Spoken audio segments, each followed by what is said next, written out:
Hi guys. So to start, I am a big I was very worried about this movie because my dad died, and so I was like, am I gonna be way too emotional to watch a father-daughter car movie? And I was, but it was also very heartwarming and nice to see at the same time, especially the scene where you guys are in the car and you're singing together, because that is kind of a universal moment with fathers and daughters, especially where you're singing these songs that mean a lot to you with Bleeding Love. I loved that choice. But was that a song that you guys shared together, or do you have a song that is very much like you guys used to sing it in the car together? Yeah, well, thank you for your kind words, and I'm sorry about your loss, and thank you for watching our film. Um, yes, that was a very much a real thing that we pulled from my childhood. We were very into that Leona Lewis album and listening to her, and Dad used to just blare that song as we'd pull up to school. And back then, just about anything he did would embarrass me, so I would just duck and run out of the car. But it just kind of stayed as this staple song in our family. So good, yeah. It is. And you and I do have to say, you said something that I was crying in the scene and then I was laughing because my dad was Scottish. And so he was like, man, he just said the most Scottish thing I've ever heard, which is when you are fighting and you say, I froze up and I couldn't think of anything to say. So I just didn't say anything and I ran. Because that's how my dad used to fight with my mom. Like he didn't know what to say. And so he would freeze. And I know in that moment it was because he was very emotional for his daughter, but it is so, so Scottish. Was But was it fun for you to get to be Scottish in something? Because I'm a big fan of your work. I don't think I've ever heard you be Scottish when you're not being yourself. Right. Well, I have done in the past here and there. Yeah, it's always interesting not to have a accent to play. It's always very exposing in a way. I feel like if you've got an accent, you feel like you're hidden behind the character more or something. And I felt with this, I would just want because there was some talk about should we make him American, and I said I think we're worried that people would think this is our true story, and it's not. There's elements of our life in here, but I just thought, no, I just want it to be. I just want it to feel like it's me. Like we're playing father and daughter. There's no reason for him to be anything other than me, really. So I mean, I just and it makes you feel more exposed in a way, which is always quite interesting for your work. It's quite a good thing to feel, I think. Yeah. But it's true. It's a funny observation, and nobody's made that observation, but it's true what you say. Yeah, it's very true. He married an Italian woman. I was like, dude, what are you doing? You already can't fight. Like now you've made it worse.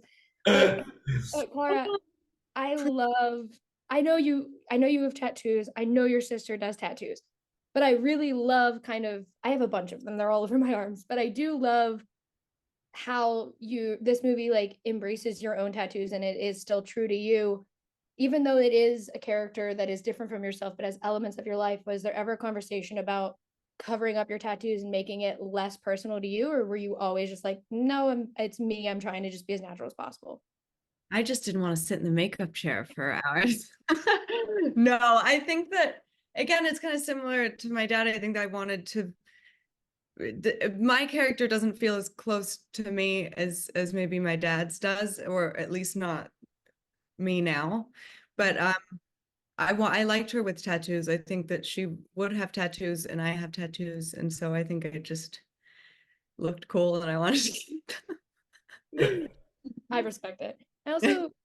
I don't want to spoil it because it's such a beautiful moment, but I really do love the parallel at the end of this movie where we get to see her earlier in the movie and she's this little girl turning around trying to find her dad and he's not there.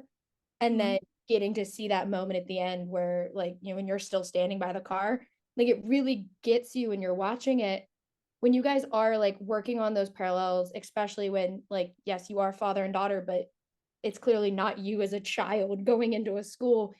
How did you guys kind of work on those elements? So since you didn't really have to do the father daughter kind of bonding that normally comes with movies. Mm.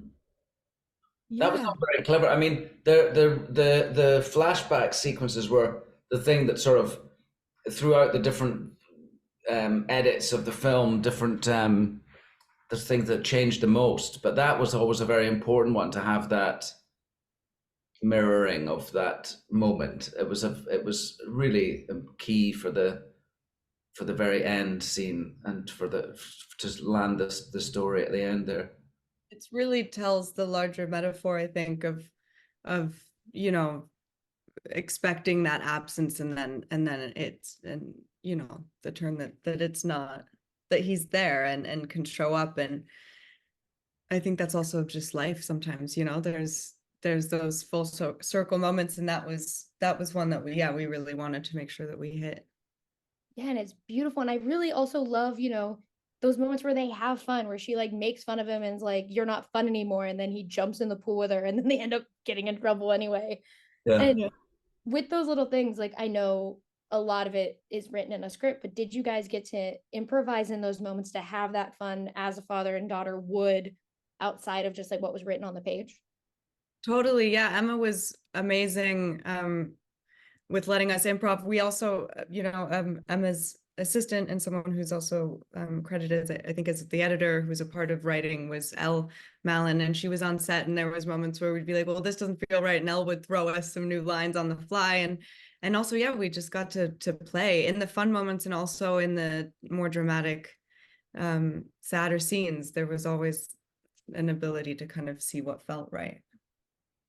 Yeah, and Yeah. I truly like love that this movie is made by so many women. Like, watching those credits roll and just seeing woman after woman, I was like, this rules. Like, this is so much fun to kind of see women get to like tell this story. And most of the time, daughters have to watch a father-daughter movie by a guy.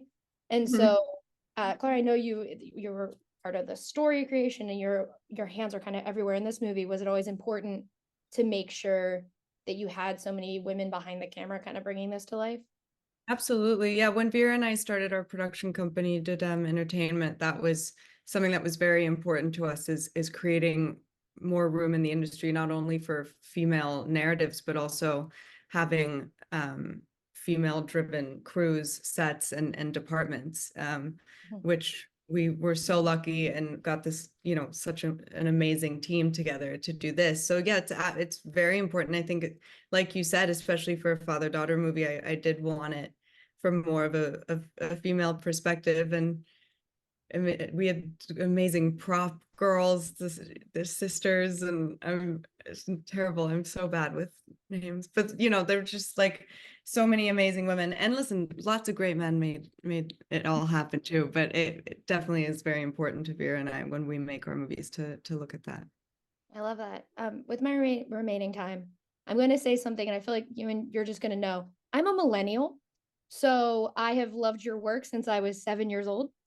And Moulin Rouge, I called my mom saying I was interviewing you by saying I'm talking to someone from my favorite movie, and she was like, "You're talking to Ewan McGregor?" And I was like, like, I just wanted to say thank you. I'm one of those kids who I saw Revenge of the Sith so many times. I like can still quote that fight scene. Like, I went to Star Wars Celebration and I kept the Obi-Wan Kenobi Pringles. Like, it is Oh that well.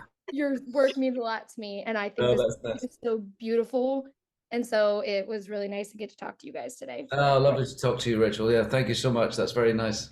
Yeah, Yeah, thank you guys. brilliant. Thanks for speaking to us. Of course, thank you.